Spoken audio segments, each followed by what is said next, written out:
오늘은 성경개관 신약 제9강입니다. 왜 요한계시록을 기록했을까? 이 질문을 가지고 요한계시록에 대해서 살펴보도록 하겠습니다.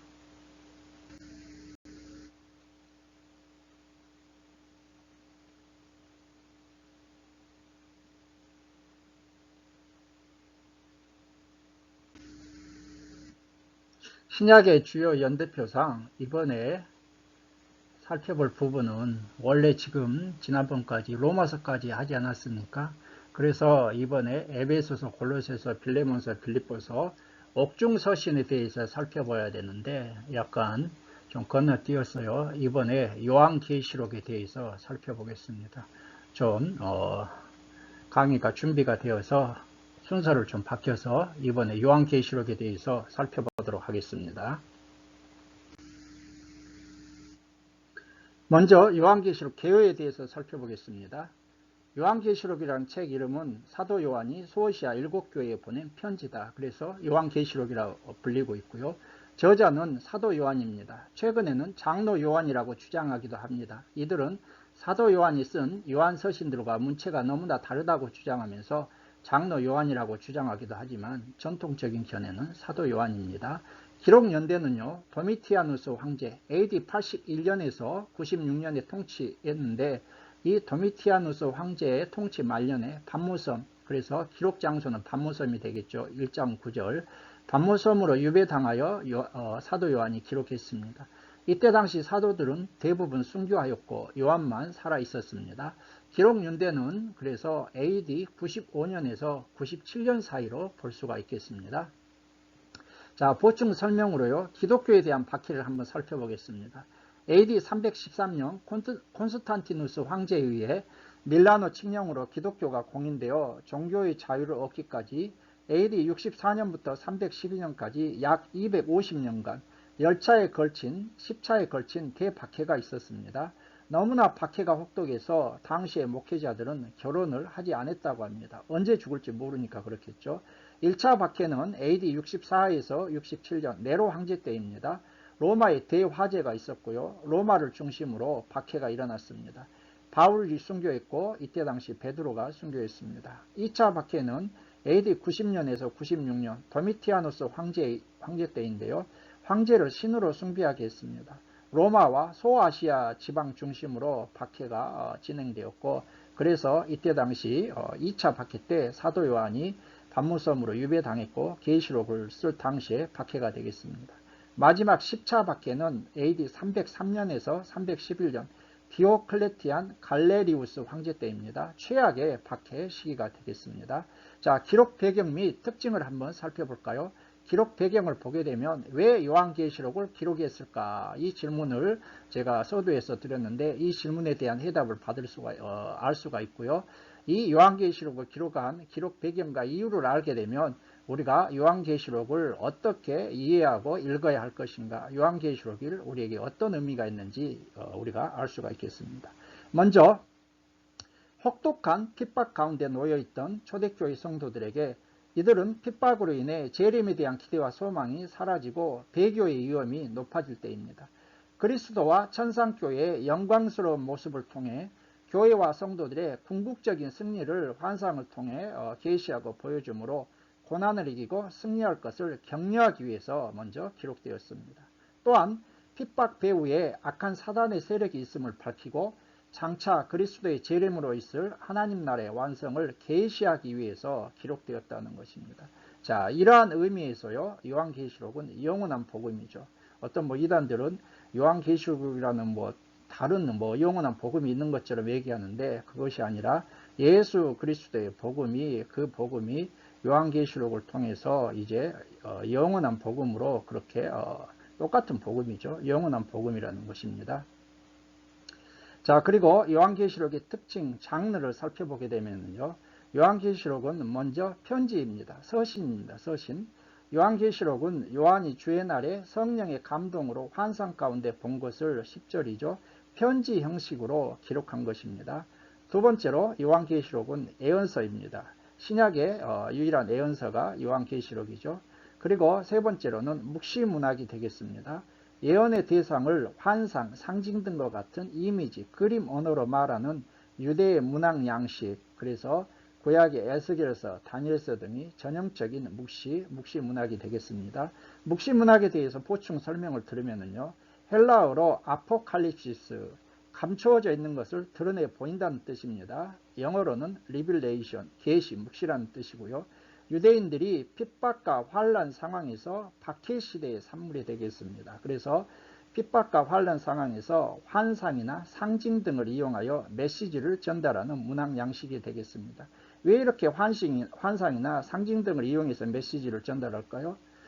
다른 나라의 침략을 받아서 그 지배하에 있기 때문에 이들의 심판에 대해서 직접적인 언어를 사용하게 되면 힘들죠. 우리나라도 일제시대 때 직접적으로 그들을 반대할 수는 없는 것입니다. 그러니까 하나님의 계시, 뜻을, 심판을 직접적으로 말하기보다는 환상이나 상징 등을 이용하면 유대인들은 다 알아들을 수 있지만 그들은 알지 못하잖아요. 그래서 이러한 박해 상황 속에서 나오는 것이 묵시 문학이라는 것입니다. 자, 그리고 성경의 장절 구분에 대해서 한번 설명드리면요. 요한계시록은 원래 장절 구분이 없이 하나의 두루마리로 보내어진 편지 서신입니다. 하나의 편지 안에 묵시 문학의 형태로 예언이 되어 있다는 것입니다. 그래서 요한계시록을 요한계시록 1장 1절부터 22장 마지막 절까지 통으로 하나로 되어 있고 그 가운데 이제 장절로 후대에 구분해 놓은 것이죠. 그래서 우리가 이것을 이해할 때는 통으로 이해하는 것이 중요하겠습니다. 성경의 장절 구분에 대해서는 제가 바이블 성경 개관 제1-1강 기납법적 성경 연구 및 큐티 성경 장절 구분을 참고해 주시면 되겠습니다. 성경은 원래 장절의 구분이 없이 한 권이 통으로 기록되어 있어요. 읽거나 연구가 불편하지 않겠습니까? 그래서 성경의 장을 구분한 것은 스티븐 랭턴이라는 사람이 13세기 초에 장을 구분했고요. 절의 구분은 로베로 에스테인이라는 사람이 1553년에 이렇게 구분했다고 합니다. 계시록은요, 여러분, 구약의 다니엘서나 에스겔서, 스가랴서, 신약 예수님의 종말론, 마태복음 24장, 바울 서신서의 종말론 등에 대한 이해를 바탕으로 읽고 해석해야 됩니다. 왜 그렇습니까? 구약에 많은 성경이 인용되었어요. 구약에 요한계시록에 구약에 많은 성경이 인용되었기 때문에 요한계시록만 가지고서는 이해가 어렵죠. 그래서 성경의 그런 근거 많은 성경에 대한 인용을 우리가 바탕으로 요한계시록을 이해를 해야 한다는 것입니다. 요한계시록은요, 전 성경의 결론이며 창세기부터 시작된 하나님의 말씀이 요한계시록에서 이제 마무리되죠. 전 성경의 결론이며 완성입니다. 창세기에서 시작된 구속사가 요한계시록을 통해서 완성된 것입니다. 요한계시록에는 과거, 현재, 미래가 나타나죠. 신명기서에도 나타나고 있습니다. 자, 요한계시록의 핵심 주제가 무엇입니까? 요한계시록의 핵심 주제는요, 내가 속히 오리라. 내가 속히 오리라가 요한계시록의 핵심 주제이죠. 1장 19절, 22장 20절. 요한계시록에 나타난 그리스도는 무엇입니까? 계시의 중심이신 그리스도, 사망과 음부의 열쇠를 가지신 분, 알파와 오메가, 어린 양, 하나님의 아들, 7뼈를 가지시니, 다윗의 열쇠를 가지시니, 백마를 탄 자, 심판주, 다시 오실 그리스도. 이게 요한계시록에 나타난 그리스도예요. 그래서 요한계시록의 핵심은 주인공은 예수 그리스도죠. 그런데 자꾸 이단들이 자신들이 교주가 뭐 이상하다고 막 중심인 것처럼 말하는데 그게 아니죠. 자, 요한계시록의 기본 구조를 한번 살펴볼까요? 요한계시록의 기본 구조를 살펴보게 되면 1장 19절에 과거, 현재, 미래에 의한 구분이 있습니다. 요한계시록 1장 19절, 그러므로 내 본 것과 지금 있는 일과 장차 될 일을 기록하라. 그래서 내가 본 것은 1장입니다. 과거. 지금 있는 일은 현재로서 2, 3장 요한 당시의 7교회의 상황이 지금 있는 일. 장차 될 일은 미래입니다. 4장부터 22장이죠. 그래서 요한계시록은 과거, 현재, 미래가 있고 신명기도 과거, 현재, 미래가 있다고 말씀드렸어요. 자, 1장은 예수님이 반모섬에서 요한을 만난 사건이죠. 2장에서 3장은 예수님이 7교회에 편지를 보내셨고요. 4장부터 22장은 미래에 일어날 일들에 대한 예언입니다. 천상에서 일어난 일이 환상이고 22장 1절에서 5절까지가 환상이죠. 그리고 22장 6절부터 21절은 다시 반모섬으로 돌아오게 됩니다. 두 번째로 책의 내용에 의한 구분이 있겠습니다. 1장은 서론, 그 다음 2장, 3장은 7교회에 보낸 편지, 4장에서 18장은 말세의 대환란, 그리고 그리스도의 재림과 심판 및 천년왕국 새하늘과 새 땅이 19장부터 22장 5절까지고요. 끝맺는 말이 22장 6절에서 21절. 내가 속히 오리니 말씀을 잘 지켜 승리하라. 그리고 이 종합한 구조가 있습니다. 종합한 구조. 그래서 과거, 현재, 미래와 이번에 책의 내용을 종합한 구조입니다. 과거 1장 서론, 반모섬에서 요한이 예수님을 만나게 되죠. 현재 2장에서 3장 소아시아 7교회에 보낸 편지입니다. 7교회에 대한 예수님의 명령이 되겠죠. 그리고 미래 4장에서 22장. 먼저 4장에서 22장 5절까지는 환상, 천상입니다. 말세의 대환란 4장에서 18장. 그리스도의 재림과 심판 및 새 하늘과 새 땅 19장에서 22장 5절. 맺는 말 22장 6절부터 21절까지 반모섬으로 이제 돌아가게 됩니다. 이러한 것들이 요한계시록의 기본 구조가 되겠습니다.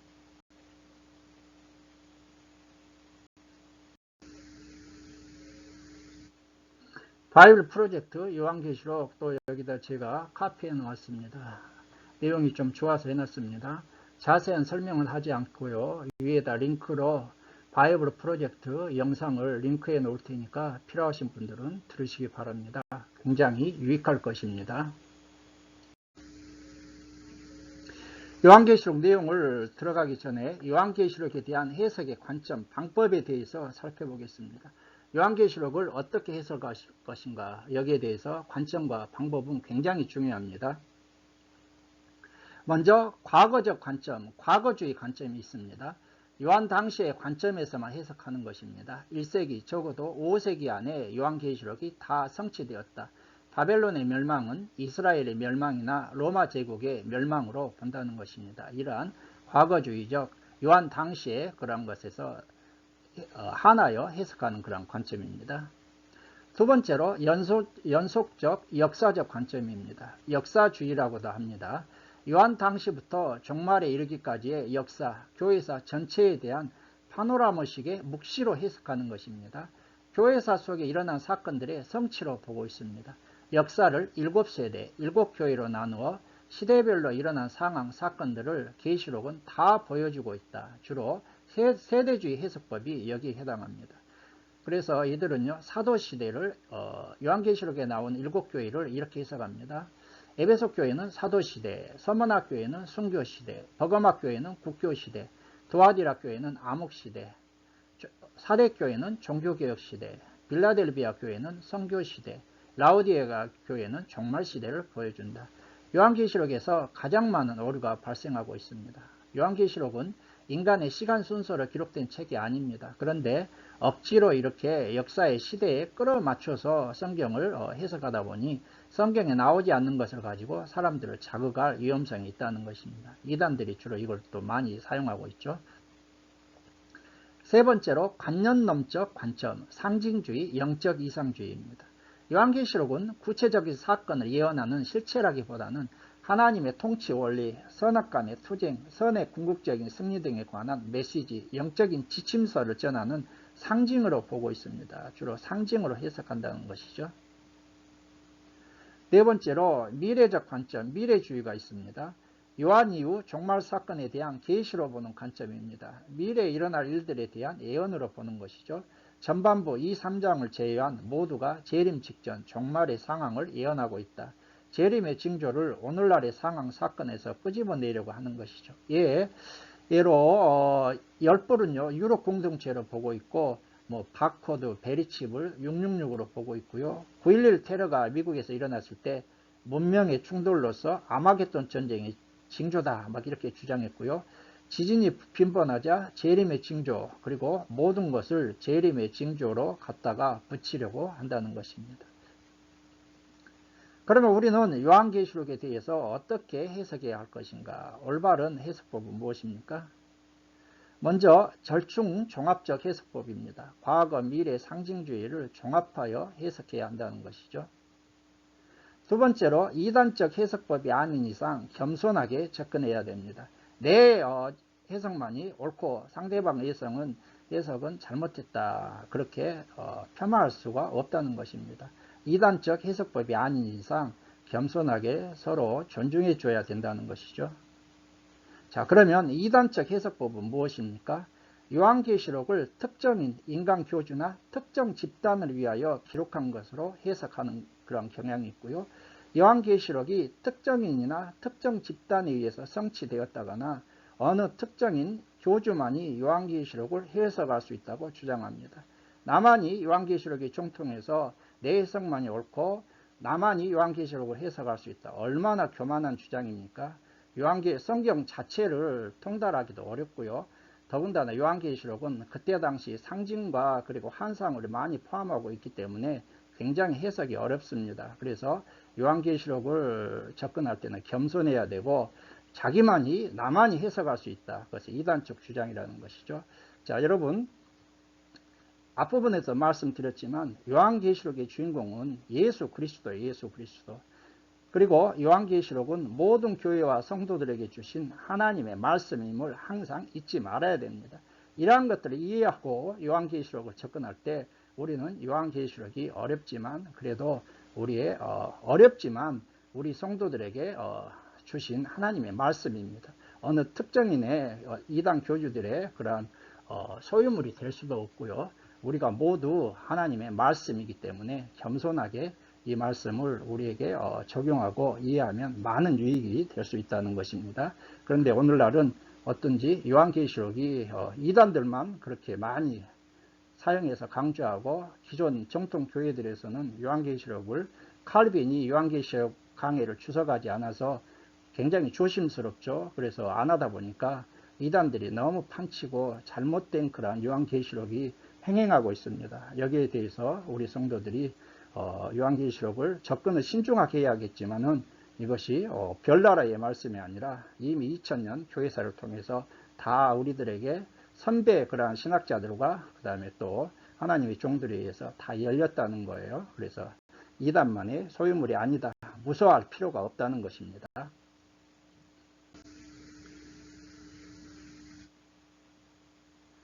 자, 요한계시록 내용에 대해서 살펴보도록 할까요? 자, 이 요한계시록 도표는요, 간략 도표라고 해서 제가 이것저것 좀 해서 만들어 봤습니다. 여러분들이 참고하시면 많이 도움이 될 것 같습니다.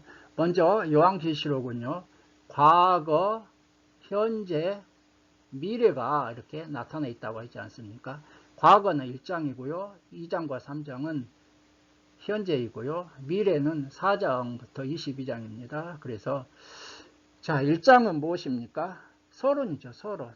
편지를 보내니까 인사말도 있고 왜 이 편지를 보내는가 그러한 서론이고요. 2장과 3장은 7교회에 쓴 편지입니다. 이게 현재이죠. 당시 사도 요한이 핍박 가운데 있던 7교회에 보낸 그러한 주로 편지 내용이 2장과 3장의 현재고요. 그 다음에 미래 4장부터 22장까지인데 이 부분은요, 미래는 말세의 대환란에 대해서 4장과 18장, 그리고 예수님의 재림과 심판에 대해서 19장부터 20장, 새 하늘과 새 땅, 새 예루살렘에 대해서 21장부터 22장이 되겠습니다. 말세의 대환란과 4장부터 18장을 보게 되면요, 이 부분은 우리가 이해를 해야 될 게 요한계시록에는 세 가지 심판이 나오죠. 7인 심판, 6장. 7 나팔 심판 8장부터 9장 그리고 7 대접 심판이 16장에 나오는데요. 이걸 기점으로 해서 그 앞부분인 4장과 5장은요. 삽입장입니다. 삽입장. 준비 간주국이라고 합니다. 7이 심판이 나타나기 들어가기 전에 그 앞부분에서 우리가 영국도 보게 되면 막이 딱 내려져 가지고 준비하지 않습니까? 그러한 삽입장 준비기 간주국이라고 합니다. 또 7 나팔 심판이 들어가기 전에 7장이 삽입장이 되겠고요. 그리고 7 대접 심판이 시작되기 전에 10장부터 15장까지가 삽입장이 되겠습니다. 4장과 5장은 무엇입니까? 천상 예배 광경이죠. 그래서 4장에는 하나님의 보좌가 나오고 5장에서 두루마리와 어린 양에 대해서 등장하고 있고요. 그 다음에 6장에서 7인 심판이 나오는데 첫째 인부터 6째 인까지가 떼어지고 7장에서 삽입장인데 교회의 보호에 대한 내용이 되겠습니다. 구원받은 14만 4천 명이 등장하고요. 일곱 나팔 심판은 일곱인 이제 8장에서 일곱인이 떼어지고 일곱 나팔이 울려 퍼지게 되고 이 일곱 나팔 중에서 첫째부터 넷째 나팔 그리고 9장에서는 다섯째부터 여섯째 나팔까지가 이제 울려 퍼지게 되죠. 자, 그리고 10장부터 15장은 일곱 대접 심판이 시작되기 전에 10장부터 11장은 교회의 사명, 그래서 10장에서 천사와 작은 두루마리가 등장하고요. 그리고 11장에서 두 증인과 일곱째 나팔이 울려 퍼지게 됩니다. 그리고 이제 교회의 영적 전투에 대해서 성경의 구원 역사가 압축되어 나타났는데 12장에서 여자와 용의 싸움이 있고요. 그리고 13장에서 두 짐승과 666이 등장하게 되고 14장에서 14만 4천 명 세 천사의 전은 마지막 수확, 그리고 15장에서 일곱 대접이 준비가 되게 되죠. 그래서 하나님의 의로운 심판을 찬양하면서 16장에서 일곱 대접 심판이 이제 퍼부어지는데, 첫째부터 일곱 대접 심판과 그 다음에 큰 성 바벨론의 멸망이 예고가 되고요. 17장에서 큰 음녀가 심판이 선언되고 18장에서 큰 성 바벨론이 멸망이 성취됩니다. 상세한 설명이 이제 묘사되죠. 그리고 나서 예수님이 재림하셔서 심판하시는데 19장에서 어린 양의 혼인잔치 그리고 재림과 두 짐승이 심판을 받게 되는 것입니다. 20장에서 천년왕국 사단이 결박되고 이제 최후의 심판이 일어나게 되고요. 그 다음에 21장과 22장은 새 하늘과 새 땅, 새 예루살렘 성인데 21장과 22장에서 새 하늘과 새 땅, 새 예루살렘, 그리고 결론으로서 예수님의 재림을 주 예수여 오시옵소서 하고 염원하는 그러한 내용으로 요한계시록이 간략 도표입니다. 이것을 먼저 큰 그림을 머리에 1장부터 22장까지 딱 이걸 보면서 먼저 숲을 보고 우리가 나무를 들어가야 되는 것입니다. 그래서 요한계시록은 이 큰 숲을 보면서 각 장으로 들어갈 때, 나무로 들어갈 때 우리가 올바로 요한계시록을 이해할 수 있겠습니다. 자, 그러면 이제 요한계시록의 내용을 좀 더 자세히 한번 설명하도록 하겠습니다. 그런데 이번에는요, 여러분, 요한계시록 각 장에 대해서 자세하게 설명하지 않고 좀 간략하게 하고 나중에 신약까지 다 끝나고 요한계시록을 한번 중요하기 때문에 다시 한번 살펴보면서 각 장을 좀 더 세세하도록 설명드리도록 하겠습니다. 먼저 요한계시록 1장은 과거입니다. 소름 머리말이라고 했어요. 기록 목적과 인사가 나오고 있습니다. 그리스도에 관한 계시라고 했어요. 반모섬에서 요한이 예수님을 만나 계시를 받게 되는 것이죠. 그래서 기록 목적과 인사가 1장 1절부터 8절까지 나와 있습니다. 1절 예수 그리스도의 계시라. 예수 그리스도에 관한 계시입니다. 그 종들에게 성도들이죠. 3절에서 읽는 자와 듣는 자. 왜 그렇습니까? 요한계시록이 편지로 보냈기 때문에 회람용입니다. 회람용. 서신은 그래서 지금처럼 각자가 다 성경을 가지고 있는 것이 아니라 사도 요한이 보냈던 그 회람용 서신을 읽어주는 자, 이 사람이 읽는 자고요. 그 다음에 듣는 자, 청중들이죠. 이 읽는 자와 듣는 자, 지키는 자가 복이 있다. 예수 그리스도의 영광스러운 모습에 대해서 9절부터 20절까지 나타나 있습니다. 5절 땅의 임금들의 머리라. 8절 알파와 오메가라. 장차 올 자라. 전능자라. 12절과 16절 영광스러운 모습이 나타나 있고요. 17절 두려워 말라. 18절 세세토록 살아있어 사망과 음부의 열쇠를 가진 자라. 예수님을 이렇게 묘사하고 있어요. 예수님이 얼마나 영광스러운 창조자고 알파와 오메가인가. 19절에서 내가 본 것과 1장입니다. 지금 있는 일과 2장, 3장, 장차 될 일을 4장에서 22장까지 기록하라 그랬죠. 20절에서 7별이 나오는데 이것은 7교회의 사자로서 패스터죠. 목회자들이죠. 7촛대는 7교회를 말하고 있습니다.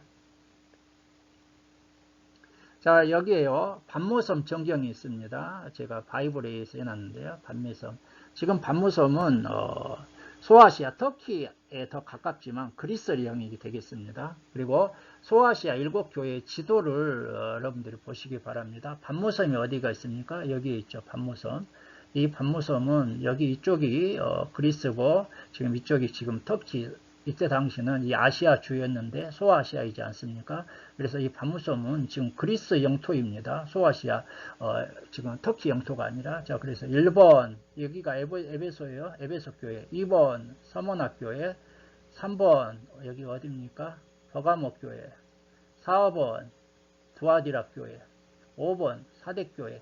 6번 빌라델피아 교회. 7번 라오디아 교회. 이렇게 돼 있어요. 이 위치 여러분들이 한번 참고해 주시기 바랍니다.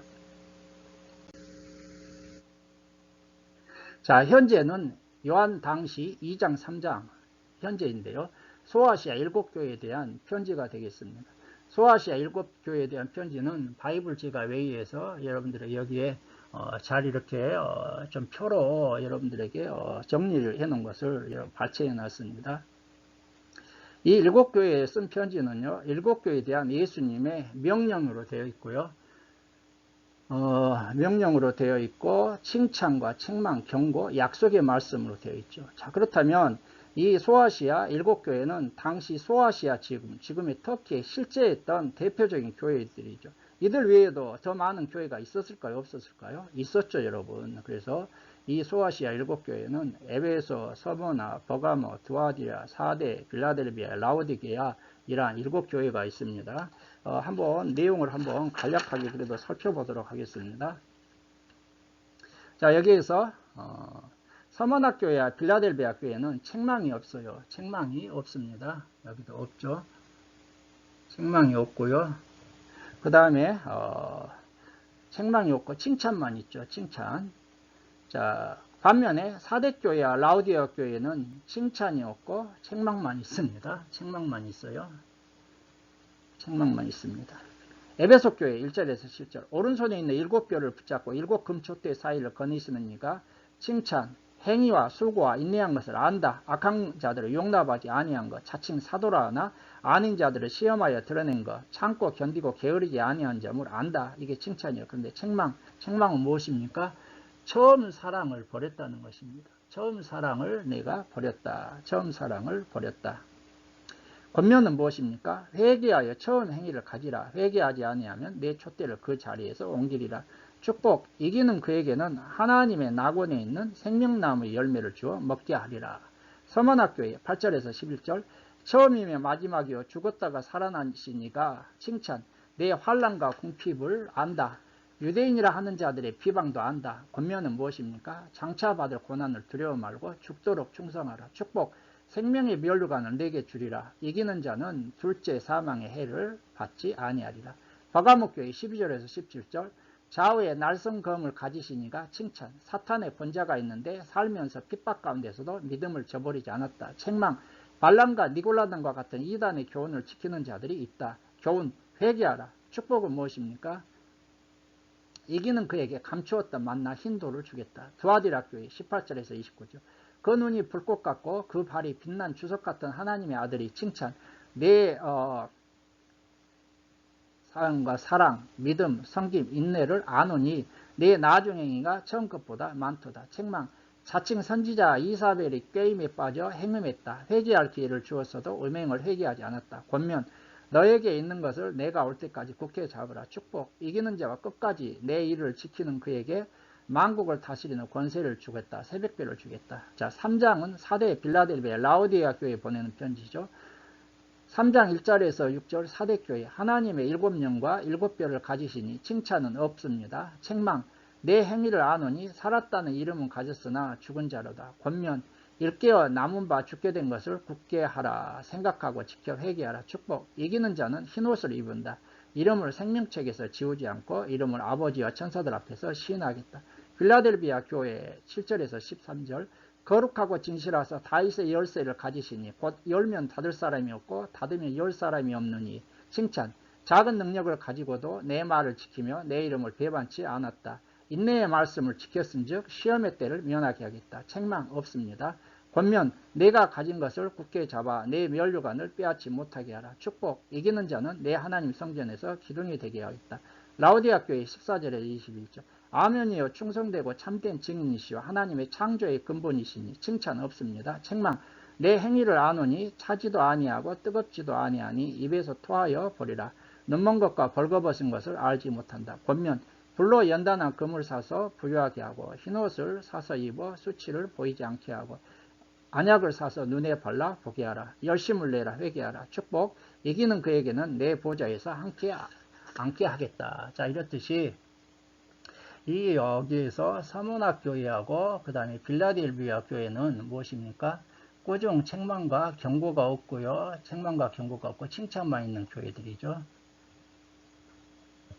자, 뭐 자세한 것은 나중에 더 한번 자세히 할 때 살펴보고요.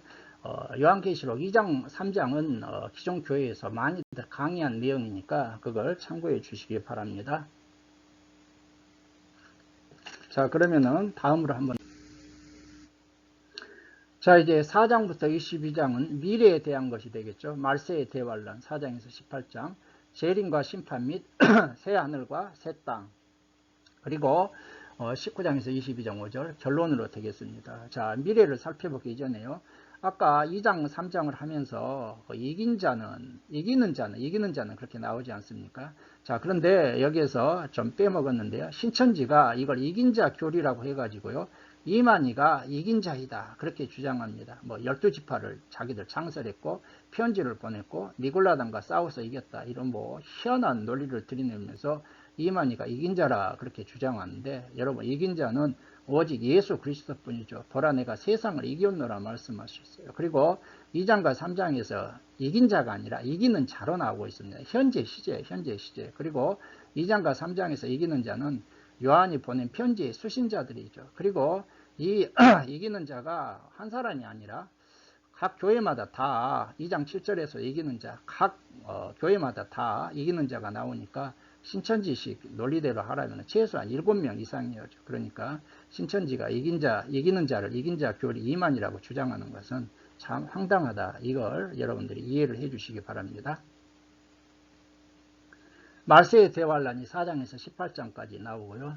자, 4장부터 5장은 요한이 환상 가운데 본 천국 예배의 광경이 되겠습니다. 먼저 4장을 한번 살펴볼까요? 하나님의 보좌와 24장로들의 경배가 되겠습니다.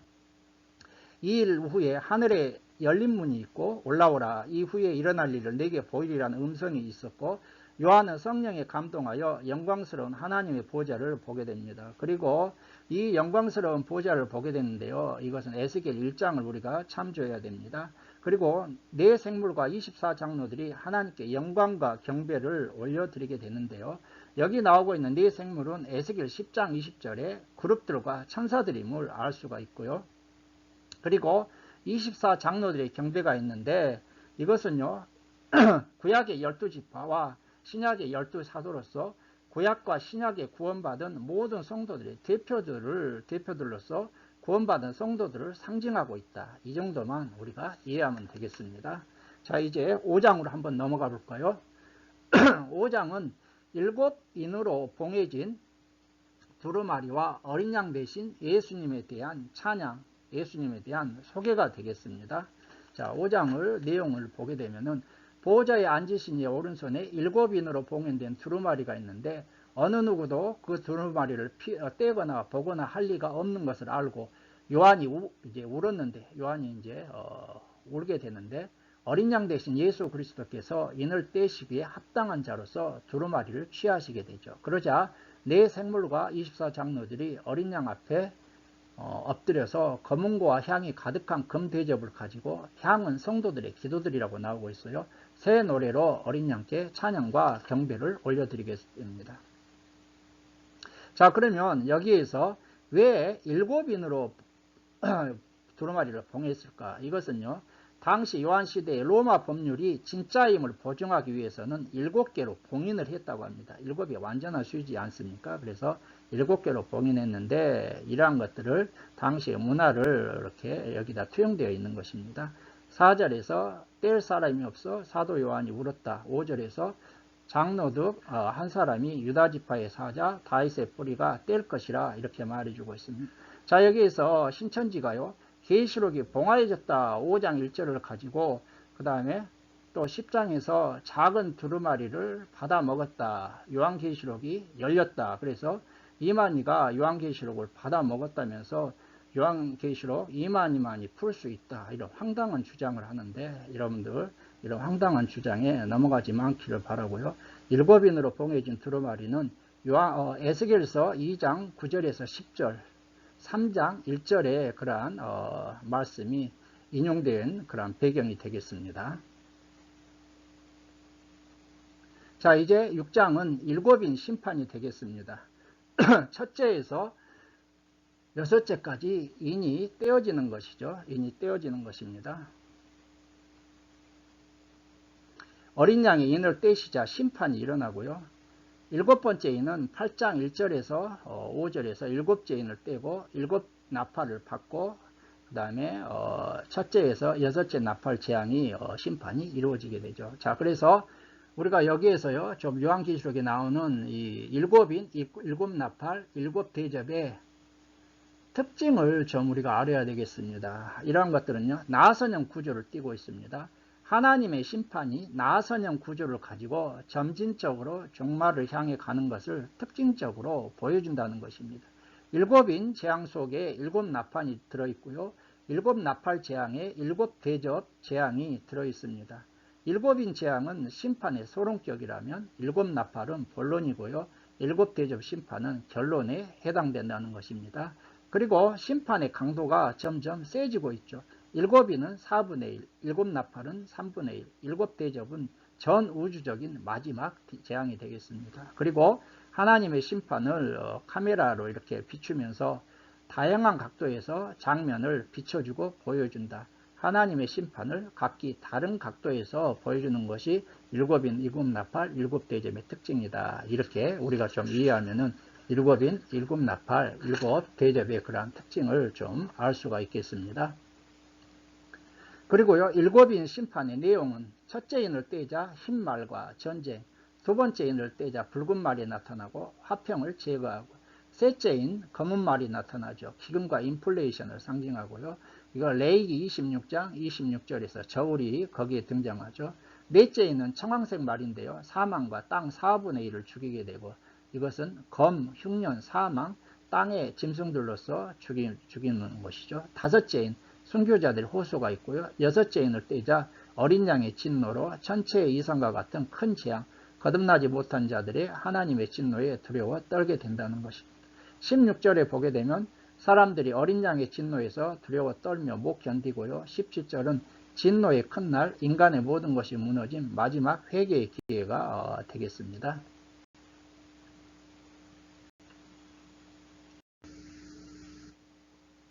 자, 이제 7장은 구원받은 14만 4천, 구원받은 성도들의 찬양이 되겠습니다. 이것은요, 심판에서 구원을 받고 하나님께서, 주님께서 교회를 보호하신다, 그러한 내용이 되겠습니다. 자, 이 7장은요, 여섯째 인과 일곱째 인 사이에 있는 삽입부, 준비부, 간주곡이 되겠습니다. 6장 17절에 진노의 큰 날에 이르렀으니 누가 능히 서리오라는 이 질문에 대한 해답이 되겠습니다. 이후에 땅의 사방에 바람을 붙잡지 못하게 하는 네 천사가 땅 네 모퉁이에 서 있는데, 다른 천사가 하나님의 인을 가지고 해돋는 데로부터 올라와서 네 천사를 향해 하나님의 종들의 이마에 인치기까지 땅이나 바다나 나무들을 해하지 말라고 했고, 인침받은 자의 수를 들으니 이스라엘 각 지파 중에서 14만 4천이었다는 것이죠. 자, 이들 14만 4천은요, 이스라엘 각 지파마다 1만 2천이고, 이 일 후에 각 나라와 족속과 백성과 방언에서 아무도 능히 셀 수 없는 큰 무리가 나와 흰옷을 입고 손에 종려나무 가지를 들고 보좌 앞과 어린 양 앞에서 찬양을 하고 모든 천사가 찬송으로 화답하게 됩니다. 장로 중 하나가 요한에게 이 흰옷 입은 자들은 큰 환란에서 나오는 자들인데 어린 양의 피에 그 옷을 씻어 희게 된 자들로서 그들이 하나님의 보좌 앞과 성전에서 섬기며 복락을 누릴 것을 말해주고 있습니다. 자, 그러면 여기에서요, 14만 4천 명이 누구인가? 이 14만 4천 명은요, 이마에 인침을 받은 자이죠. 그리고 이들은요, 구원받은 자들을 상징하고 있습니다. 이마에 인침을 받은 자라는 개념이 무엇입니까? 하나님의 소유가 되었다. 하나님의 보호를 받는다. 이런 걸 의미하죠. 그래서 성령의 인침을 받았다는 것은 우리가 성령께서 우리에게 내주하셨다. 성령의 인침을 받았다는 것은 우리가 하나님의 자녀가 되었다. 그런 의미가 되겠죠. 자, 그러면 여기에서 14만 4천이라는 숫자가 왜 나왔습니까? 14만 4천이라는 숫자가 나온 것은요, 구약의 12지파하고 신약의 12사도를 곱하게 되면 몇이 나옵니까? 144가 나오게 되죠. 그리고 144에다 1000을 곱하는 것입니다. 이 1000이라는 것은요, 유대식 문화 개념에서 많다는 개념이에요. 많다는 개념. 자, 그래서 이 많다는 개념으로, 다윗이 골리앗을 죽였을 때 환호하는 여인들이 천천히요, 만만 이것처럼 유대인들의 많다는 개념입니다. 그래서 천이라는 것은 많다는 그런 개념이고요. 특정 숫자의 개념이 아니라 24장로들처럼 구약과 신약의 구원받은 성도들의 총수를 상징하고, 구원받은 성도들은 하나님의 보호를 받아 진노의 심판에서 구원받고 하나님의 어린 양을 찬양하고 복락을 누리게 된다는 것이죠. 그래서 헬라어 성경을 여러분 보게 되면은 정확히 나와 있어요. 헤카톤 100, 테사라콘타 40, 그 다음에 테사레스 4, 무엇입니까? 144죠. 144, 그 다음에 킬리아스 1000. 그러니까 이 12지파 곱하기 신약의 12사조 하면 144 나오지 않습니까?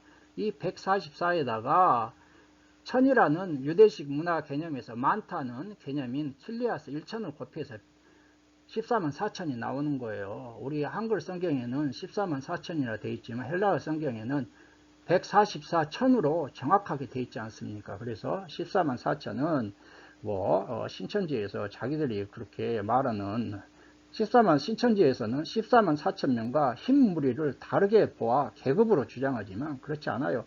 여기서 나오는 14만 4천과 흰옷 입은 큰 무리는 같은 구원받은 성도들의 총수를 상징하고 있다는 걸 꼭 깨달으시기 바랍니다. 이제 8장에서 9장은 무엇입니까? 7 나팔 심판이 거행되게 되겠죠. 그래서 8장 1절부터 5절 7인을 떼고 그 다음에 7나팔을 받고요. 금향로와 6째 나팔 재앙의 심판이 이루어지고 7나팔 7대접은 나선형 구조라는 것을 여러분에게 이미 말씀을 드렸었습니다. 이 부분 한번 볼까요? 8장 7죄인을 떼실 때 하늘이 반 시간쯤 고요하고 하나님 앞에서 7천사가 7나팔을 받고 또 다른 천사가 제단 곁에서 금용로를 가지고 많은 향을 받아 향연이 성도의 기도와 함께 하나님 앞으로 올라가고 천사가 향로를 가지고 제단에 불을 담아 땅에 쏟으자 7나팔 대항이 시작되죠. 첫째 나팔은 이 부분은 좀 밑에서 하고요. 자, 그런데 여기에서요, 나선형 구조라는 것은 이미 여러분에게 말씀을 드렸고요. 하나님의 심판과 성도의 기도의 중요성에 대해서 말씀을 드립니다. 7죄인 즉 7나팔 재앙은요, 금향로의 향, 즉 성도들의 기도가 하나님 앞에 올라감으로 시작됩니다. 이것은 하나님께서는 성도들의 기도를 받으시고 심판을 시작하신다는 의미가 있습니다. 하나님께서 성도들의 기도를 얼마나 중요하게 여기시는지를 알 수가 있어요.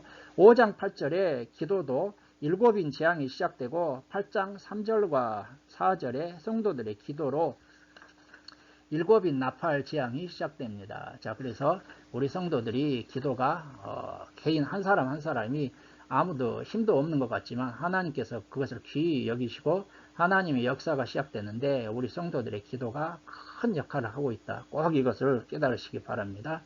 심판의 내용을 한번 볼까요? 심판의 내용.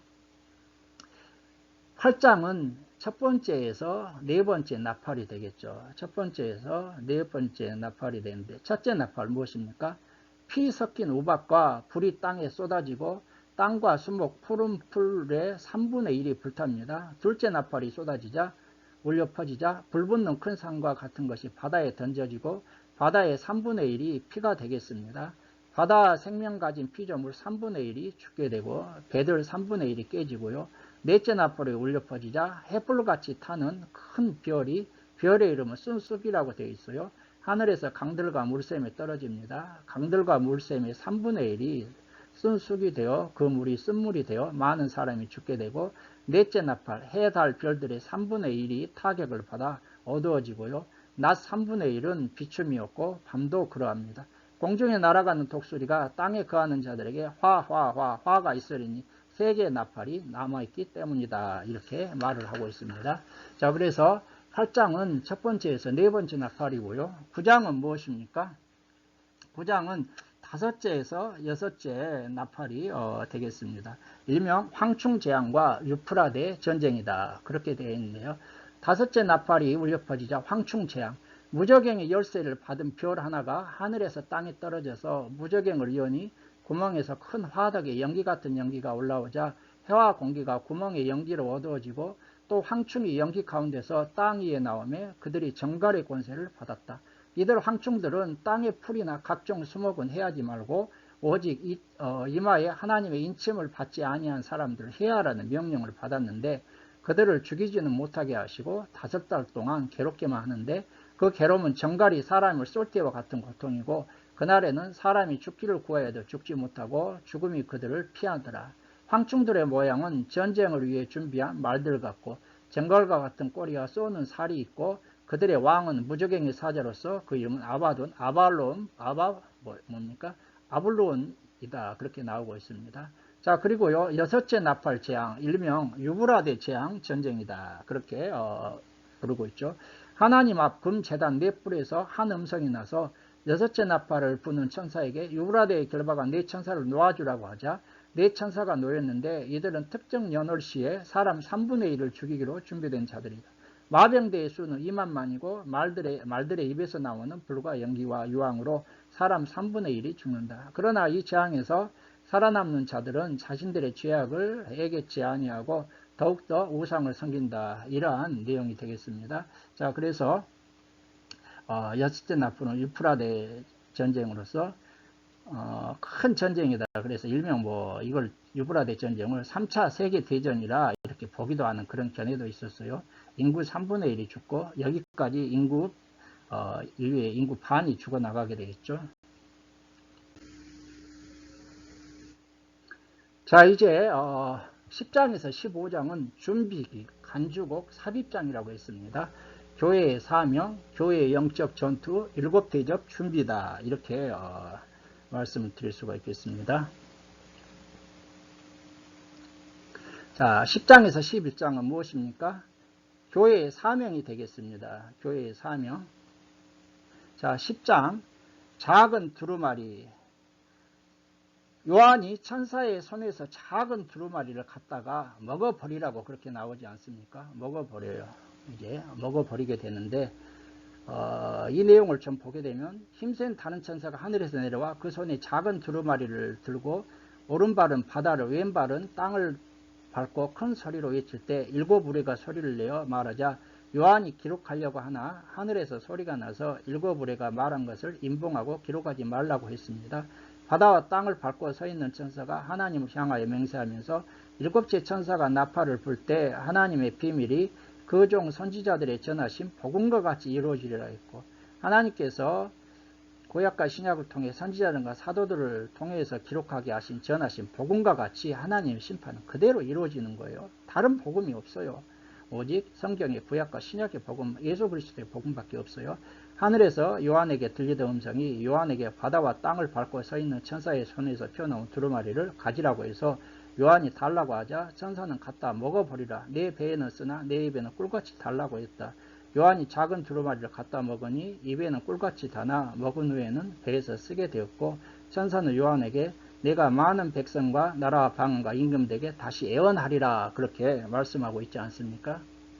자, 여러분 여기에서 왜 요한이 작은 두루마리를 갖다 먹어버리자 입에는 꿀같이 달았지만 먹은 후에는 배에서 쓰게 되었을까? 이 말씀에 대해서 한번 살펴보도록 한번 하겠습니다. 왜 그럴까요? 선지자들에게 이 두루마리를 갖다 먹어버리라. 이것은요, 선지자들에게 선지적 메시지를 선포하라고 부르실 때 쓰는 표현이에요. 쓰는 표현. 에레미야 15장 16절 에레미야 선지자를 부를 때도 말씀을 주시면서 이것을 말씀하셨고요. 에스겔 3장 1절에서 3절에서도 에스겔 선지자를 부르실 때 이 말씀을 주셨습니다. 무슨 의미입니까? 하나님께서 이 선지자들에게 주신 말씀을 완전히 자신의 것으로 소화하고 만들어서 말씀을 그대로 선포하라는 의미에서 말씀을 갖다 먹어버리라. 자, 입에서 꿀같이 달다는 것은요, 무엇입니까?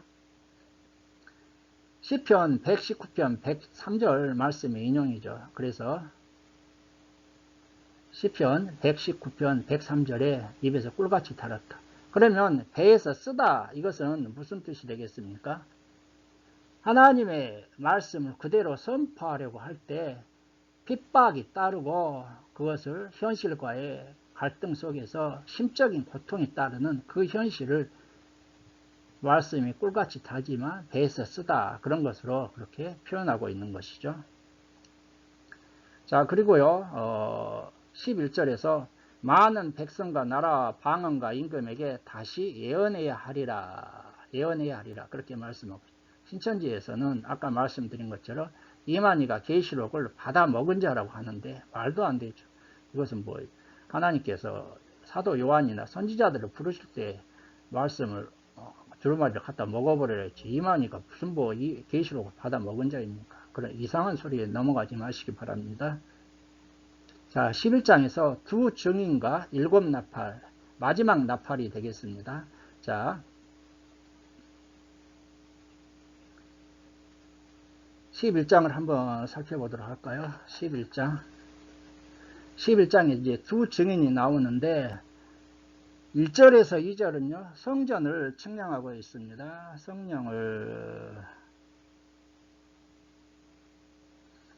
11장으로 들어가기 전에요. 7절에서 일곱 나팔, 마지막 나팔인데 일곱 나팔이 불면 종 선지자들을 통하여 전한 복음과 같이 하나님의 그 비밀이 이루어지리라. 이를 근거로 고린도전서 15장 51절에서 51절과 관련해서 마지막 나팔 소리를 고린도전서 15장 51절 52절에 나오는 마지막 나팔 소리를 지금 요한계시록 10장의 일곱째 나팔로 보고 죽은 자의 부활, 믿는 자의 부활과 첫째 부활, 산자, 변화, 휴거로 보는 그런 견해도 있다. 이걸 뭐 좀 간략하게 소개해드리고 넘어가겠습니다. 자, 11장은요, 두 증인과 일곱 나팔 재앙이 되겠습니다. 이제 1절과 2절에서요, 성전을 측량하라 그랬어요. 지팡이 같은 갈대로 성전과 제단과 경배하는 자들을 측량하고 성전 밖 마당은 측량 말고 이방인에게 주어 42달 동안 3년 6개월이죠. 짓밟으라고 하십니다. 하나님께서 성도들의 예배를 측량하셔서 거듭난 성도들의 예배는 받으시고 보호하시지만 거듭나지 못한 성도들의 예배는 받지 않으시고 42달 동안 이방인들에게 짓밟게 하신다. 42달은 3년 6개월, 3년 반이죠. 대환란, 7년 대환란이라고 부르기도 합니다. 후반부의 환란기 3년 반이에요. 두 증인 3절에서 13절. 두 증인이 1260일을 예언합니다. 10장에서 요한계시록을 받아먹고 다시 예언하라 이렇게 했으니까 그 받아먹은 그 말씀대로 이제 예언을 하는 것이죠. 복음을 전한 것이에요. 그러나 이들이 증언을 마칠 때 짐승에게 죽임을 당하나 3일 반 후에 살아나 구름을 타고 하늘로 올라가게 되어 있습니다. 두 증인이 예언하는 1260일은 대환란기 전반부 30년 6개월의 기간을 의미한다. 이런 견해도 있습니다. 자, 그러면 여기에서 두 증인이 나오지 않습니까? 두 증인 4절에서 이 두 증인은요, 4절에서 그들은 이 땅의 주 앞에 서 있는 두 감람나무와 두 촛대니 이렇게 나오고 있어요. 이것은요, 스가랴 4장이 배경입니다. 스가랴 4장. 그래서 스가랴 4장에 보면 순금 등잔대와 두 감람나무가 나오는데 이 스가랴 4장 14절에서 이 두 감람나무가 무엇입니까? 기름 부은 받은 자 둘로서 대제사장 여호수아와 스룹바벨이라고 나오지 않습니까? 자, 그렇기 때문에 여기서 두 증인에 대한 견해, 두 증인이 누구인가? 첫째로 모세나 엘리야, 모세와 엘리야 또는 모세와 엘리야의 정신을 계승한 주의 종들. 세 번째는 교회라는 것이죠. 왜? 증인의 자격은요, 두세 사람 이상을, 두 사람 이상이에요. 두 사람 이상. 그러니까 여기에서 두 증인이라고 나오는 것은 주의 말씀을 전하는 그런 교회 공동체를 말하고 있죠. 그리고 네 번째로 종말의 때 모세와 엘리야처럼 권세와 능력을 가지고 복음을 증거하는 교회와 주의 종들이다. 그러는데 신천지에서는 또 여기 이상하게도 유재열과 홍종호가 두 증인이다. 참 어떻게 이렇게 이러한 주장들을 할 수 있는지 모르겠습니다. 자, 그래서 이렇게 하고 그 다음에 15절과 19절에서 일곱 번째 나팔이 울려 퍼지게 되겠습니다.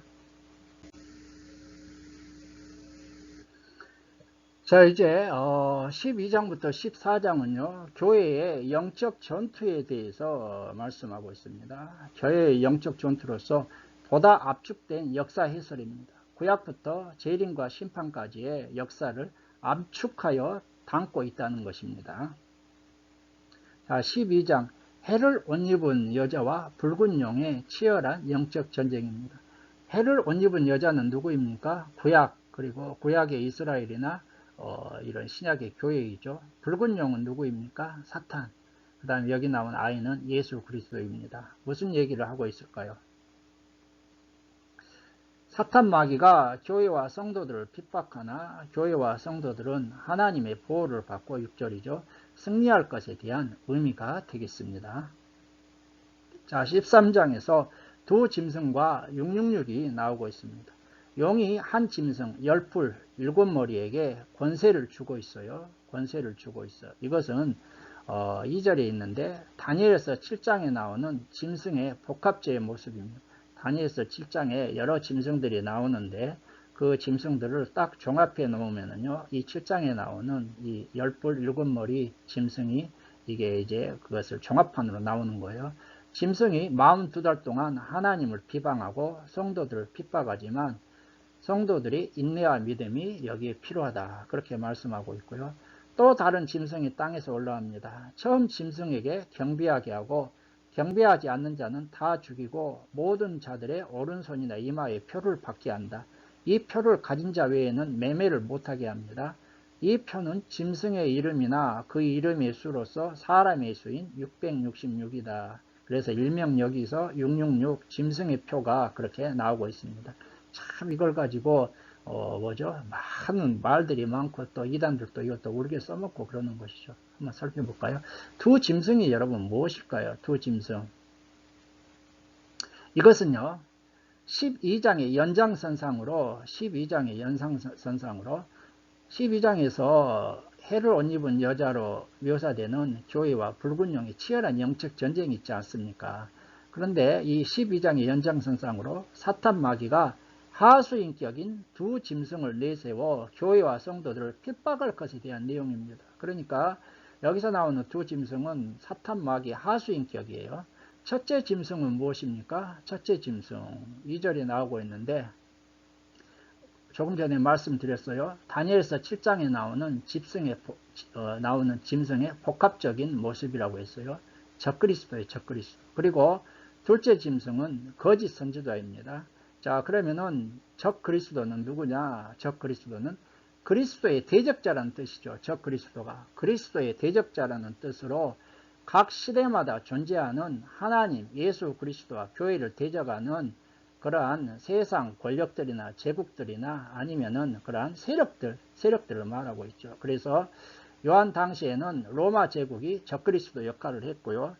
또 여기 종교적 측면에서는 거짓 선지자들이 그렇게 적그리스도의 역할을 하는 것이죠. 자, 그래서 적그리스도를 좀 살펴보게 되면은요. 제가 데살로니가 후서를 강의하면서 2장 1절과 12절에 나와요. 이 데살로니가 후서 2장 1절과 12절에는 그리스도의 대적자, 불법의 사람, 멸망의 아들, 악한 자, 대적하는 자라고 나오고 있고요. 요한이서 1장 7절에는 예수님이 육체로 오심을 부인하는 자다. 그래서 이들을 미혹하는 자, 적그리스도라고 했습니다. 자, 그런데 거기에 뭐라고 거기에서 1장 7절 앞에서 미혹하는 자가 세상에 많이 나왔다. 그러니까 미혹하는 자 이 적그리스도는 요한 당시에도 많이 있었어요. 무엇입니까? 거짓 선지자 이단들이죠. 영지주의 이단들 그때. 자, 그리고 마태복음 24장 15절에는 다니엘서 9장 27절 말씀을 인용해서요. 멸망에 가증한 것이 선 것을 보거든. 그래서 이 멸망에 가증한 거 이것이 있으면은 적그리스도가 등장하고 큰 환란을 당하게 된다는 거. 큰 환란이 시작되게 되죠. 자, 이들이 적그리스도 첫째 짐승과 그 다음에 둘째 짐승이 뭘 공격합니까? 여자 교회를 공격하는 것이죠. 그래서 첫째 짐승은 세상 권력을 가지고 박해를 하는 것이죠. 그래서 세상 권력이 가진 힘으로 박해하는데 이건 외부에서 오는 핍박이라고 볼 수 있고요. 둘째 짐승은 무엇입니까? 아까 거짓 선지자라고 얘기했어요. 거짓 선지자. 타락한 종교 권력자들, 거짓 선지자들이 거짓 교리를 가지고 미혹을 하게 되죠. 이것은 거짓말로 이렇게 거짓 말씀으로 미혹을 하는데 이것은 교회 내부에서 일어나는 일이겠죠. 자, 이러한 핍박에 대해서 배교를 하게 되면 무엇입니까? 음녀가 되는 것입니다. 주님의 심판이 있겠고요.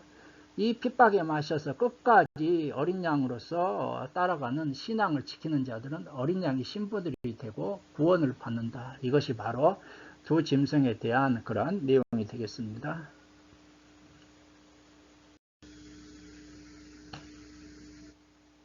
자, 666 짐승의 표에 대해서 한번 살펴볼까요? 16절과 18절에 그가 모든 자, 곧 작은 자나 큰 자나 부자나 가난한 자나 자유인이나 종들에게 그 오른손이나 이마에 표를 받게 하고 누구든지 이 표를 가진 자 외에는 매매를 못하게 하니 이 표는 곧 짐승의 이름이나 그 이름의 수라. 지혜가 여기 있으니 총명한 자는 그 짐승의 수를 세어보라. 그의 수는 사람의 수니 666이니라. 자, 이렇게 나오지 않습니까? 자, 이 짐승의 표 666에 대한 견해가 한번 살펴보면요. 특정 인물로 보는 견해가 있습니다. 그 사람의 이름을 수치로 계산하는 것입니다. 그 사람의 이름을 수치로 계산하는데요. 이것을 게마트리아 이 나오죠. 게마트리아 기법이라고 합니다. 히브리어 알파벳은 그 알파, 베타, 감마 뭐 이렇게 알렙, 베트, 기물, 달렛 이렇게 히브리어 자음이 있는데 그것마다 다 숫자가 있어요. 숫자. 그런데 히브리어 알파벳이 나타내는 숫자로서 그 단어가 지닌 뜻을 풀어서 성사를 해석하는 방법입니다. 그래서 시저도 이렇게 히브리어로 딱 알파벳으로 이렇게 써놓고 보면은 그 숫자가 666이 나오더라. 네로도 또 히브리 알파벳으로 이렇게 적어놓고 보니까 그 숫자가 666이더라. 스탈린이다. 뭐 이름의 숫자가 666이더라. 이렇게 해가지고 이 666을 특정 인물을 가리킨다. 뭐 이렇게 해석하는 방법이 있고요. 두 번째는 무엇입니까? 사탄의 막강한 활동이다. 영적인 것으로 해석하고요. 세 번째는 실제 문자적인 것으로 보는 그런 견해도 있어요. 짐승을 추종하는 세력들에게 666표를 찍는다. 그 표를 받지 않는 자들은 다 완전히 뭐죠? 이러이러한 매매도 못하고 막 그런다는 것이죠. 네 번째, 경제적 통제 수단으로서의 화폐로 보는 개념이 있어요. 원문 말씀과 현재의 과학기술의 진보를 통해 적그리스도가 사용할 경제적 통제 수단으로서의 화폐로 보는 관점입니다. 그래서 뭐 한때 바코드가 나오니까 바코드가 666이 해가지고 뭐 그런 또 얘기가 있었고 지금은 베리칩이라고 해가지고 몸에다가 무슨 뭐 칩을 넣어가지고 뭐 그렇게 한다. 뭐 생체 화폐다. 뭐 모르겠어요. 앞으로 과학기술의 진보에 따라 사탄이 이것을 통제의 수단으로 이용할 수는 있겠지만은 우리가 너무 666 짐승의표 이것을 막 특정 인물이다 뭐 아니면 뭐 경제적 통제 수단으로서의 화폐다 막 이렇게 여러 가지 다양한 견해가 있는데 이것을 너무 여기에 매몰될 것이 아니라 앞으로 우리가 살아가면서 이러한 것들이 뭡니까 뭐 바코드나 뭐 벨칩이나 생체화폐 이런 것들이 예수 그리스도를 부인하고 신앙 고백과 관련되어 있으면은 그때는 이제 이게 문제가 되지만은 이러한 것들이 신앙 고백과 믿음과 관계되지 않고 그대로 사용되면은 큰 문제가 되지 않는 것이죠. 그래서 우리가 항상 그렇다고 해서 이런 것들이 앞으로 등장할 때 그냥 넉넉히 봐서는 안 되고요. 앞으로 이런 것들이 신앙 고백과 예수 그리스도를 믿는 믿음을 연관되어서 이들이 나타나면은 이것이 위험하다. 그리고 각 교회들에서 경고할 때 그때 가서 이제 우리가 주의하면 되겠습니다. 자, 14장 무엇입니까? 14만 4천 명이 부르는 승리의 노래와 악인의 심판이 되겠습니다. 두 짐승의 핍박을 이기고 승리한 성도들인 14만 4천 명이 부르는 승리의 노래와 악인이 받을 심판에 대한 내용입니다. 일곱 대접 심판 후 예수님의 재림으로 있을 심판에 대한 내용이 되겠습니다. 계시록은 순서대로 기록된 것이 아니라 순서가 뒤바뀌어 있다고 했어요. 자, 14만 4천 명이 부르는 노래가요. 1절에서 5절. 1절에서 이마의 어린 양의 이름과 그 아버지의 이름을 쓴 것이 있더라. 13장 16절. 짐승이 오른손이나 이마의 표를 받게 한 것의 대비가 되겠습니다. 자, 4절에서 여자와 더불어 더럽히지 아니하고 순결한 자들로서 하나님과 어린 양에게 속한 자라는 의미가 되겠습니다. 이마의 인침을 받았다고 묘사하고 있고요. 7장의 14만 4천 명은 영적 전쟁을 하는 성도고요. 14장의 14만 4천은 승리한 성도로 구분하는 그런 견해도 있습니다. 자, 새 천사가 전하는 말 5절에서 12절. 새 천사가 영원한 복음을 가지고 날아가면서 땅에 거하는 모든 백성들에게 하나님을 경배하고 돌이키라고 경고하고 있습니다. 참 그런데 여기 나오는 영원한 복음을요. 무슨 또 요한계시록에만 나오는 이 영원한 복음을 제가 인터넷 같은 데 뭘 설교 준비하다 보니까 이것이 예수 그리스도의 사도들이 정해놓은 복음과 다른 영원한 복음, 사도 요한이 받아먹은 그 두루마리, 그것을 영원한 복음 내에서 예수 그리스도의 복음과 다른 고유한 그런 복음이 있는 것처럼 말하는데 그게 아니죠. 여기 새 천사가 영원한 복음은 예수 그리스도의 복음이 영원하다는 그런 뜻입니다. 영원한 복음에서 영원하는 형용사예요. 형용사. 복음이 명사고, 그래서 영원한 복음이 따로 있는 것이 아니라 예수 그리스도의 복음이 영원하다는 것이죠. 자, 세상 끝날에 있을 추수와 악인의 심판이 13절과 20절에 나오죠. 15절에서 땅에 곡식을 추수하는 것은 성도고요. 18절과 19절에서 포도송이를 포도주 틀에 넣고 밟는 것은 불신자들에게 임할 심판을 상징하고 있습니다. 자, 이제 일곱 대접 심판의 준비 서론격으로서 15장이 되겠습니다. 하나님의 의로운 심판을 찬양하는 것입니다. 마지막 재앙을 앞두고 심판의 정당성을 찬양하고 하나님의 자녀들을 위로하고 격려하려는 목적이 있는 것이죠. 자, 짐승과 우상과 그의 이름의 수를 이기고 승리한 성도들이 출애굽한 백성들처럼 유립 바닷가에서 모세의 노래, 어린 양의 노래를 부르며 하나님의 구원과 승리의 찬양을 부르고 있습니다. 그리고 이 일 후에 하늘의 증거의 장막의 성전이 열리며 일곱 천사가 하나님으로부터 심판의 일곱 대접을 받게 되죠.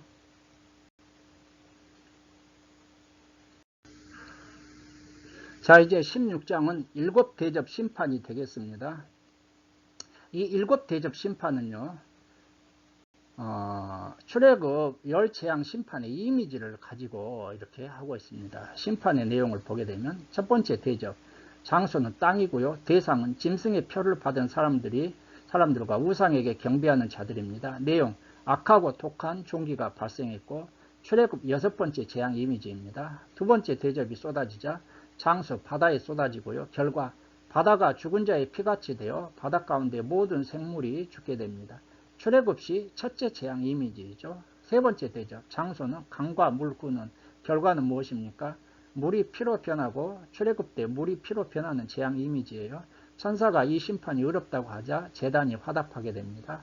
네 번째 대접, 장소는 해에 쏟아져 해가 권세를 받아 사람들을 태웁니다. 태양 폭발이다 그렇게 주장하시는 분들도 있는데요. 다섯 번째 대접, 대상은 짐승의 왕자이죠. 결과, 그 나라가 곧 어두워지며 사람들이 아파서 자기 혀를 깨물고 아픈 것과 종기로 하늘의 하나님을 비방합니다. 그 행위를 회개하지 아니합니다. 출애굽 시 흑암 재앙 이미지예요. 짐승인 적그리스도의 심장에 하나님의 진노가 쏟아지고 있습니다. 자, 여섯 번째 대접, 아마겟돈입니다. 큰 강 유보라데에 쏟아짐에 강물이 말라서 동방에서 오는 왕들의 길이 예비되고 개구리 같은 새 더러운 영이 용의 입과 짐승의 입과 거짓 선지자의 입에서 나왔고 이들은 귀신의 영으로서 이적을 행해 온 천하 왕들에게 가서 하나님 곧 전능하신 이의 큰 날에 있을 전쟁을 위해 그들을 모으게 되죠. 새 영이 아마겟돈으로 왕들을 모으게 됩니다. 그래서 아마겟돈 전쟁은요, 예수님의 재림 직전에 있을 적 그리스도의 군대와 어린 양의 군대의 최후의 전쟁을 의미한다. 이러한 견해가 있습니다. 일곱 대접은요, 장소 공중이죠. 공중은 사단과 귀신들의 영역입니다. 그래서 에베소서 2장 2절 공중 권세 잡은 자라고 말하고 있고요. 마지막으로 사단의 활동 근거지에 대해서 심판이 행해지자 그에 따라 큰 지진이 나서 큰 성이 세 갈래로 갈라지고 큰 성 바벨론이 심판을 받게 됩니다. 세 갈래로 갈라졌다는 것은 하나님의 심판으로 철저하게 무너졌다, 이런 의미가 있겠습니다. 자, 일곱 대접 심판의 특징이 무엇입니까? 마지막 재앙으로서 하나님의 최종적인 심판입니다. 범위는 온 우주적이죠. 결과는 치명적입니다. 일곱이는 4분의 1, 일곱 나팔은 3분의 1.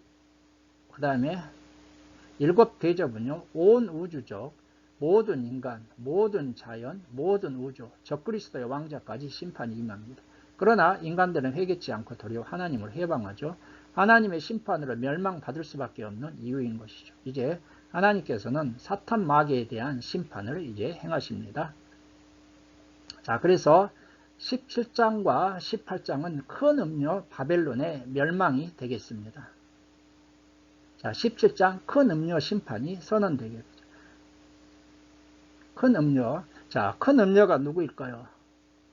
큰 음료에 대한 견해를 볼까요? 먼저 하나님을 배반하는 타락한 세상이다. 두 번째 견해는요, 바벨론으로 상징되는 로마다. 세 번째 견해가 교황제도의 카톨릭이다. 네 번째 견해가 종교다원주의와 결탁하여 타락할 배도하는 교회이다. 3절에서 여자가 타고 있는 붉은빛 짐승은 13장 1절의 짐승으로서 사단과 하수인인 적그리스도를 상징한다. 그래서 음료는 적그리스도와 연합하여 세상 권세를 누리며 사치하며 음행을 일삼는다. 4절이죠. 또한 성도들과 교회를 핍박하는 역할을 하는 거예요.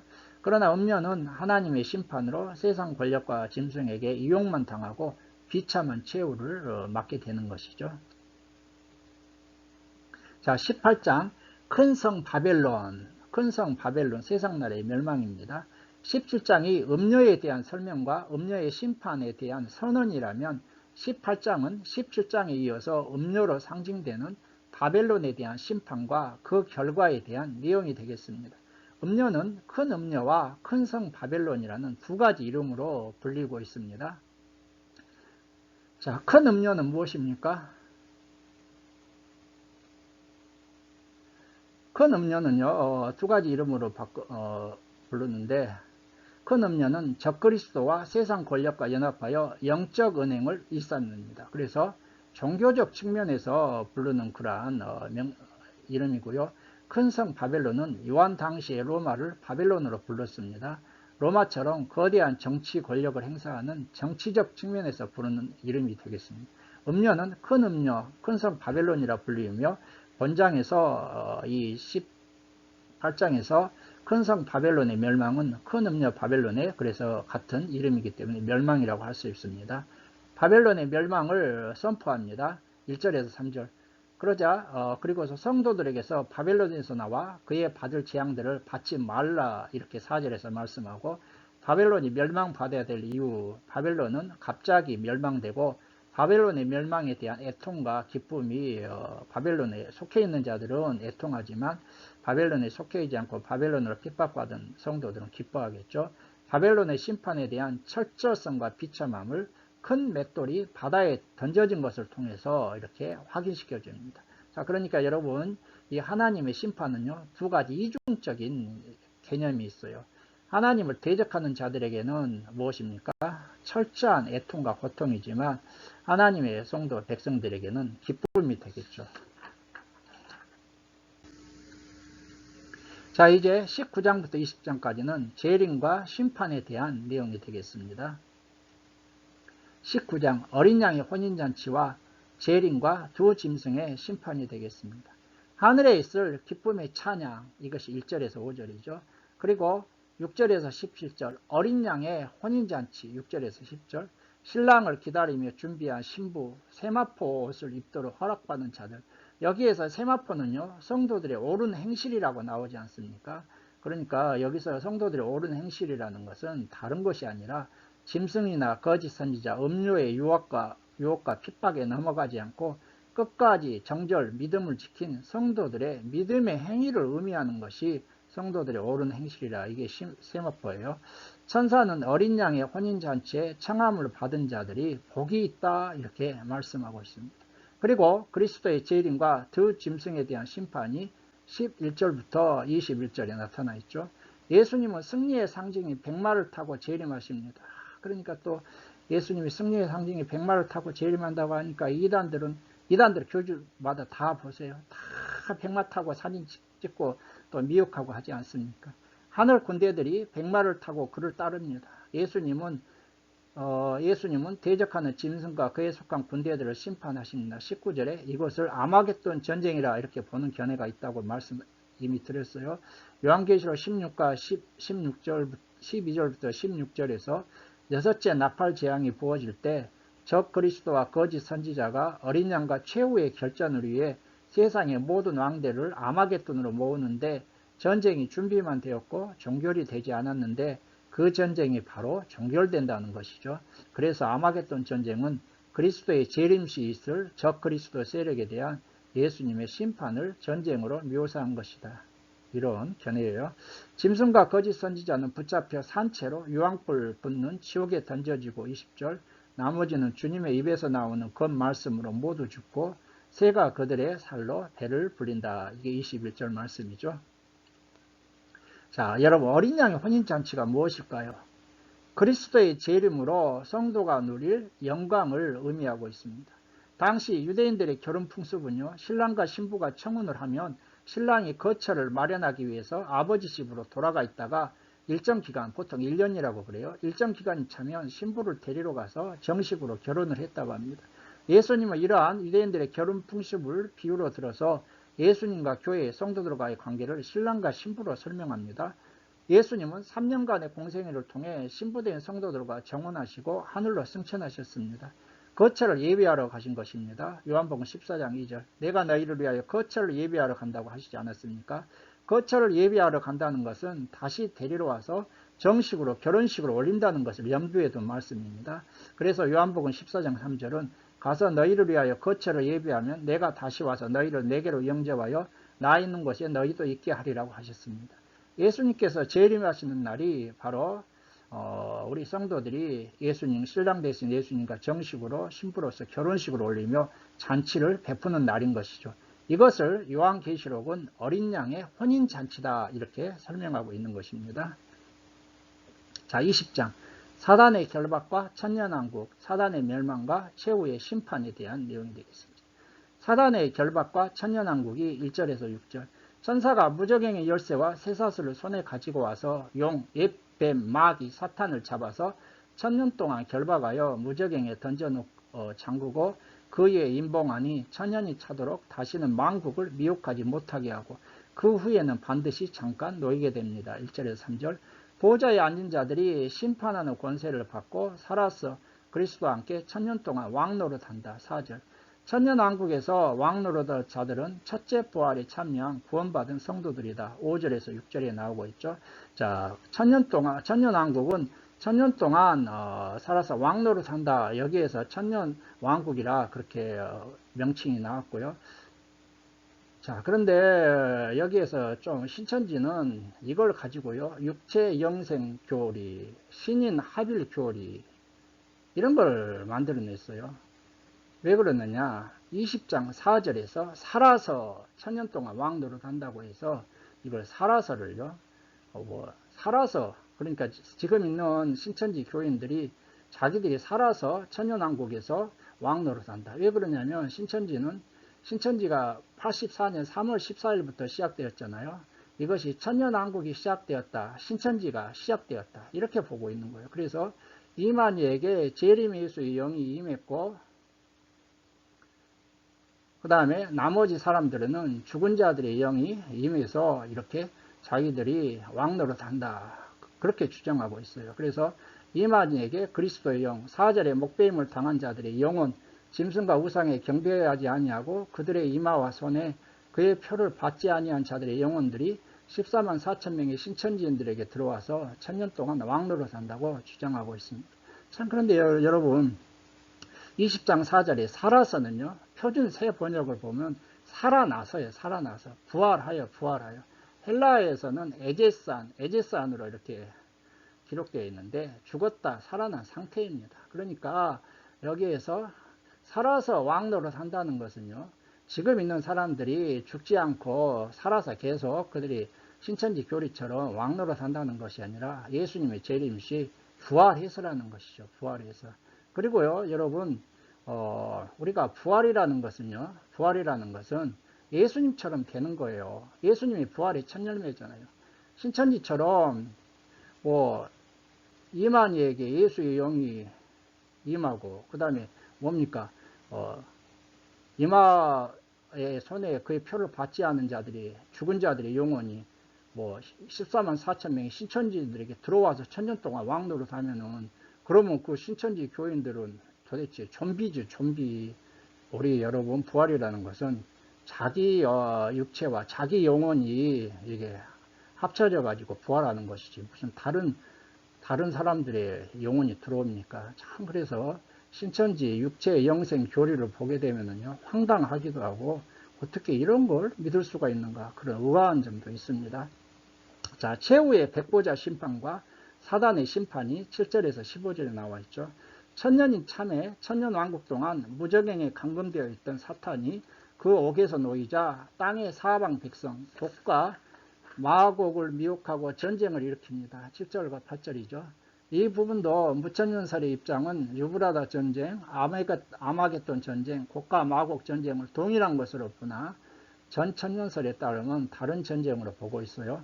그들이 지면에 널리 퍼져 성도들의 짐과 사랑하시는 성을 두르매 하늘에서 불이 내려와 그들을 태워버리고 그들을 미혹하는 마귀는 불과 유황못에 던져져서 짐승과 거짓 선지자도 있어 세세토록 밤낮 괴로움을 받는다. 9절에서 10절. 그리고 백보자 심판이 11절에서 행해지죠. 죽은 자들이나 큰 자나 작은 자나 그 보좌 앞에 서 있는데 책들이 펴있고 또 다른 책과 생명책이 펴있고 죽은 자들이 자기 행위를 따라 책들에 기록된 대로 심판을 받게 되죠. 백보자 심판의 대상은 무엇입니까? 생명책에 기록되지 못한 자, 즉 구원받지 못한 자들로서 첫째 부활에 동참하지 못한 자들입니다. 12절. 이들은 둘째 부활하여 자신들의 행위대로 심판을 받고 영원한 불못에 15절에서 던져지게 되죠. 사망과 음부도 불못에 던져지니 이것이 둘째 사망 곧 불못이다. 14절이 말씀하고 있습니다. 자, 여러분, 여기에서 부활에 대해서 좀 살펴보면요, 성경에는 두 부활이 있어요. 두 부활. 첫째 부활은 무엇입니까? 구원받은 성도들의 부활로서 생명의 부활이라고 하고요. 둘째 부활은 구원받지 못한 자들의 부활로서 심판의 부활이라고 합니다. 요한복음 5장 29절. 선한 일을 행한 자들은 생명의 부활로, 악한 일을 행한 자들은 심판의 부활로 나아오리라. 고린도전서 15장 23절에서 24절.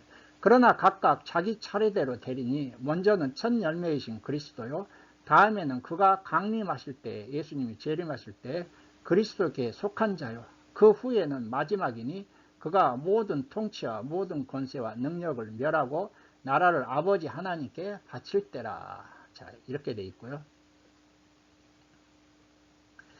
자, 천년왕국에 대한 견해를 한번 살펴보게 되면 여기에 이제 조금 학설 견해가 나오는데, 먼저 무천년설과 저천년설이 있어요. 무천년설, 초림과 재림까지의 신약 시대에 여기서 성도들이 영적으로 왕노릇하는 기간이 천년왕국이다. 전천년설에 의하면은요, 예수님의 재림 후에 성도들이 그리스도와 더불어 실제적으로 왕노릇하는 기간이다. 이렇게 견해가 갈리고 있습니다. 자, 그러면 용어를 보충 한번 설명을 드릴게요. 전천년설은 실제로 천년왕국이 실제로 본다 했어요. 천년왕국 전 예수 재림설, 그러니까 예수님의 재림이 있고서 천년왕국이 시작된다. 이것을 전천년설이라고 그러고요. 전천년설에는 두 가지 견해가 있어요. 역사적 전천년설과 세대주의적 전천년설로 나뉘게 됩니다.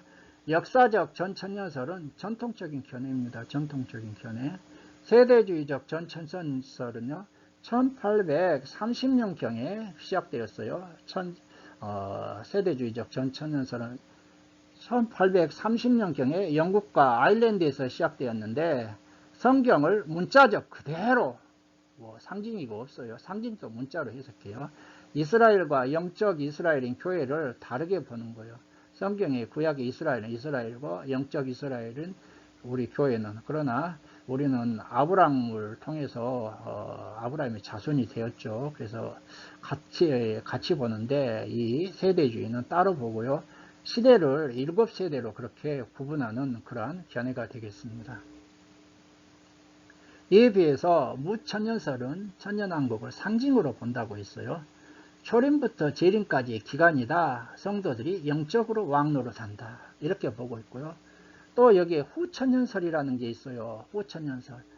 천년왕국 후 천년왕국이 있고 예수님이 재림한다. 이것은요, 낙관주의에 기반해 세상이 점점 좋아져서 천년왕국처럼 된 후에 예수님이 재림한다. 낙관주의에 기반하는데 처음에는 좀 호응을 받다가 지금은 별 호응을 받지 못합니다. 그래서 지금 이 천년왕국과 관련되어서 우리가 살펴볼 수 있는 것은요, 전천년설 중에서도 역사적 전천년설과 그 다음에 무천년설, 이 두 가지가 우리 무엇입니까?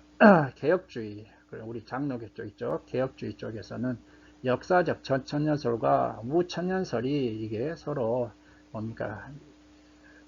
이게 지지를 받고 있어요. 저도 총시신대에서 공부할 때 어떤 분들은 무천년설 교수님들이 입장에서 강의를 하고 어떤 분들은 역사적 전천년설 입장에서 강의를 해요. 근데 그 세력을 보게 되면은 무천년설이 한 7 정도 된다면 역사적 전천년설은 작게 보면 3, 좀 많이 보면은 무천년설 6이라고 보게 되면은 역사적 전천년설은 한 4, 6대 4 이 정도 되는데 각자 보는 입장에 따라서 많은 차이가 있습니다. 그래 무엇이 옳다 뭐 그렇게 확신할 수도 없지만 제 입장에서 보게 되면은 역사적 전천년설이 성경을 그대로 좀 천년왕국을 이렇게 성경대로 뭡니까 매끄럽게 이해하는 데는 역사적 전천년설이 좀 더 나은 것 같아요. 왜 그러냐면은 나중에 이제 한번 설명드리겠지만은 이 20장 천년왕국을요, 역사적 전천년설은 그대로 A, B, C 개념으로 그대로 쭉 이렇게 보고 있는데 무천년설은요 A, B, A 이렇게 보고 있기 때문에 약간 매끄럽지가 못하고 성경을 그대로 이해하기 어렵더라고요. 그러나 어찌됐든 무슨 역사적 전천년설은 옳고 무천년설은 틀리다. 무천년설은 옳고 역사적 전천년설은 틀리다. 뭐 이건 우리가 할 수가 없고 나중에 주님한테 가서 물어보면 그때 확인할 수 있겠죠. 계시록에 대한 전천년설과 그러면 무천년설의 입장을 한번 살펴보도록 하겠습니다. 자, 그래서 예수님의 초림이 있었고요. 신약시대, 교회시대가 있고 그 다음에 예수님의 재림 전에 이제 대환란기가 있다고 했어요. 그리고 예수님이 재림하셔서 천년왕국이 있고 새하늘과 새 땅 이렇게 성경이 진행되는데 한번 보십시다. 먼저 세대주의적 전천년설은요, 예수님의 재림 전에 대환란이 있는데 이 사람들은 이것을 7년 대환란이라고 부르요. 정확히 문자적으로 7년이다 그래요. 그래서 전반부 3년 반은 이제 이것은 다니엘서 아까 몇 장이냐 다니엘서 몇 장이죠? 그 19장 거기인가 29장에 나오는데 전반부 3년 반은 평화의 시기다. 그런데 후반부 3년 반은 이제 적그리스도가 나타나서 완전히 이제 핍박의 시기가 그렇게 되겠죠. 자, 그런데 이때 3년 반이 평화의 시기가 끝나고 그 다음에 후반부 3년 반 대핍박 시기가 시작되기 전에 예수님이 공중으로 재림하신다는 거예요. 그리고 예수님이 공중으로 재림하실 때 첫째 부활, 믿는 자들의 부활하고 살아있는 자들이 휴거가 있고요. 공중에서 어린 양의 혼인잔치가 벌어진다. 그리고 이 땅에서는 뭡니까? 3년 반 동안 대핍박기가 이루어지고 있는데 대핍박기가 끝날 즈음에 지상에 재림한다. 그러니까 재림을 두 번으로 보는 거예요. 두 번 재림을 하고 그리고 나서 천년왕국이 있고 백보자 심판, 이때 이제 둘째 부활이 일어나는 것이죠. 그리고 새하늘과 새 땅으로 간다. 이게 세대주의 전천년설의 입장인데, 근데 여기가 이제 맹점이 있는 게 뭐냐면 예수님은 한 번 재림하시지 왜 예수님이 두 번 재림하냐.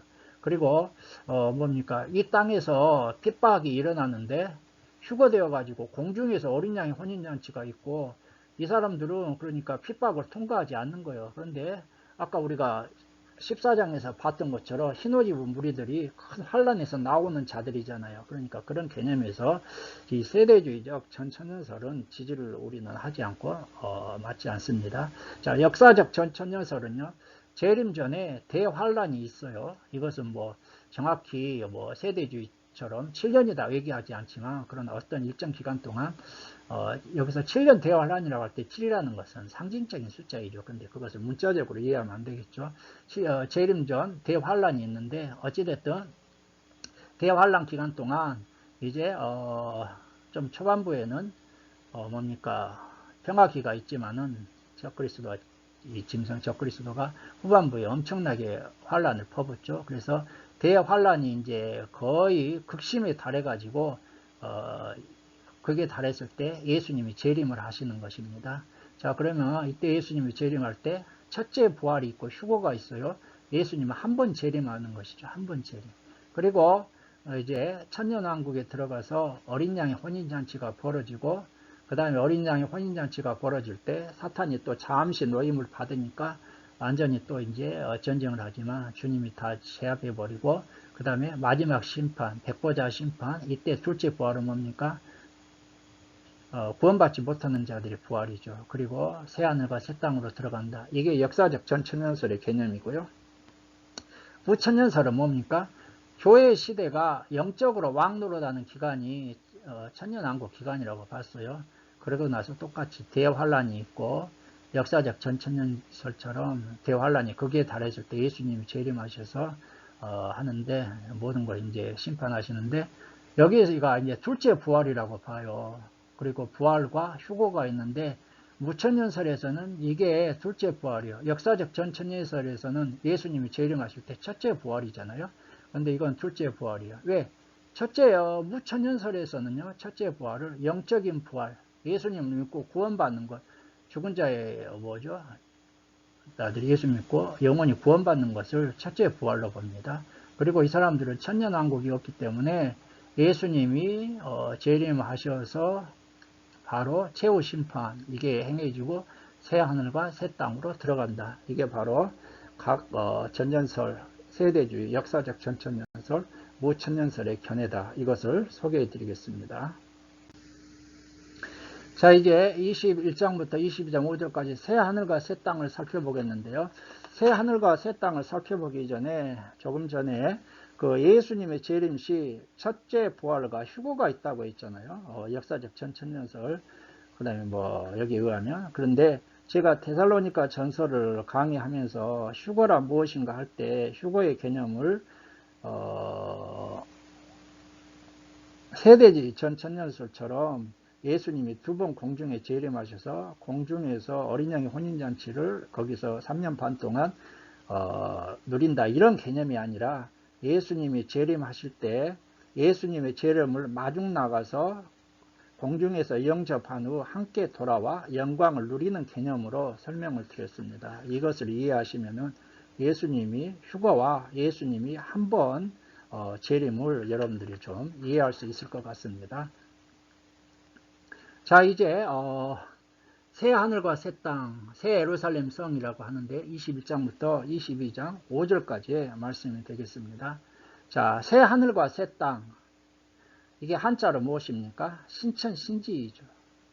새로울 신, 하늘천, 새로울 신, 땅지. 그런데 이걸 줄여서요, 신천지야, 신천지. 그런데 여러분, 신천지가 이것을 사용해가지고 신천지가 2단으로 판정받아가지고 우리는 새 하늘과 새 땅이라고 그래야지 신천, 신지 줄여서 신천지 하게 되면 이상하잖아요. 그래서 새하늘과 새 땅이라고 말을 하지만은 이 신천, 신지, 신천지는 우리가 말을 할 수 없는 묘한 상황이 빠지게 됐다. 이런 이상한 상황이 빠지게 됐다는 것들을 여러분들이 좀 이해하시기 바랍니다. 자, 새하늘과 새 땅에 대한 여기에도 두 가지 견해가 있어요. 먼저 신창조설. 새 하늘과 새 땅을 처음 하늘과 처음 땅이 완전 소실된 전혀 새로운 창조의 세계라고 이해합니다. 본문 1절에서 처음 하늘과 처음 땅이 없어졌고 바다도 다시 있지 않더라는 말씀을 근거로 들고 있죠. 또 하늘이 큰 소리로 떠나가고 물질이 뜨거운 불에 풀어지고 땅과 그 중에 있는 모든 일이 드러나리로다.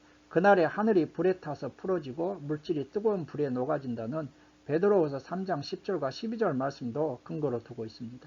두 번째 견해는요, 우주 갱신설이 있어요. 처음 하늘과 처음 땅이 질적으로 새롭게 변화된 것으로 보는 견해입니다. 5절 말씀, 도라내가 만물을 새롭게 하노라는 말씀에 근거하고 있습니다. 어떤 견해에 의하든 새 하늘과 새 땅은요, 모든 눈물과 사망과 애통이나 아픈 것이 없는 천국의 삶입니다. 4절, 하나님께서 타락하기 이전에 에덴 동산처럼 하나님께서 완전히 회복하셔서 그 방법은 뭐 하나님이 하실 것이죠. 그래서 완전히 그런 새로운 새 하늘과 새 땅으로 회복되고 창조되는 것입니다. 그리고요, 새 하늘과 새 땅을 영원한 천국으로 보는가, 천년왕국의 연속으로 보는가에 대해서 견해가 좀 갈리는 것 같습니다. 천년왕국의 연속으로 보는 견해는 20장을 천년왕국의 개요이고 21장은 천년왕국의 축복을 확대 설명한 것으로 해석하고 있습니다. 자, 그리고 새 예루살렘 성이 9절부터 22장 5절까지 기록되어 있죠. 새 예루살렘은 어린 양의 아내인 신부로서의 교회를 의미하고 있습니다. 21장 2절 말씀, 거룩한 성 새 예루살렘이 하나님께서로부터 하늘에서 내려오니 그 준비한 것이 신부가 남편을 위하여 단정한 것 같더라. 9절에서 10절, 이 9절에서 10절은 천사가 요한에게 거룩한 성 새 예루살렘 성을 보여주면서 내가 신부 곧 어린 양의 아내를 보이리라고 했습니다. 그래서 새 예루살렘 성은 구약적 용어를 사용하여 어린 양의 아내인 교회를 상징하고 있습니다. 교회와 성도들이 천년왕국 신천신지에서 예수 그리스도와 더불어 누릴 영광을 보석의 이미지를 사용하여 묘사하고 있는 것입니다. 자,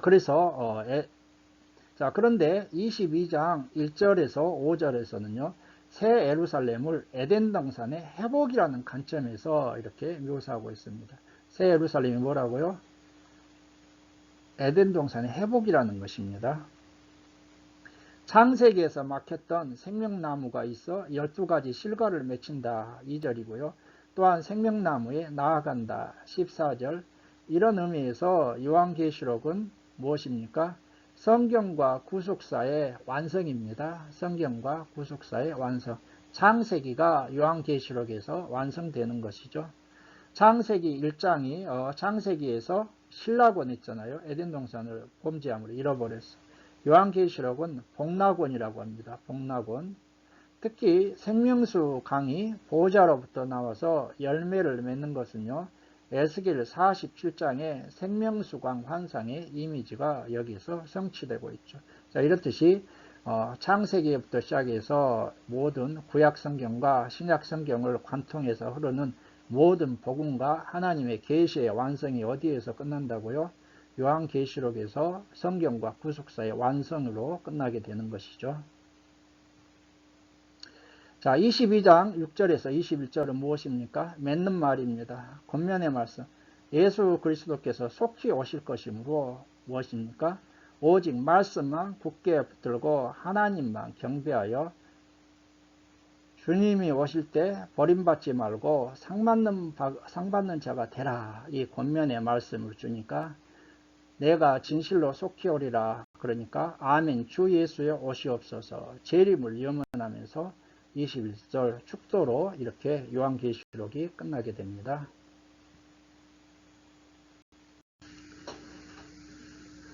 여러분, 저는 오늘 요한계시록을 강의하면서 왜 요한계시록을 기록했을까? 이 질문으로 요한계시록 강의를 시작했습니다. 이 질문에 대한 해답을 얻으셨습니까? 예, 요한계시록은 핍박 가운데 있는 성도들에게 교회와 성도들의 궁극적인 승리를 보여주므로 고난을 이기고 승리할 것을 격려하기 위해서 기록했다. 핍박의 배후에 악한 사단의 세력이 있음을 밝히고 장차 그리스도의 재림으로 있을 하나님 나라의 완성을 계시하기 위해서 기록했다는 것입니다.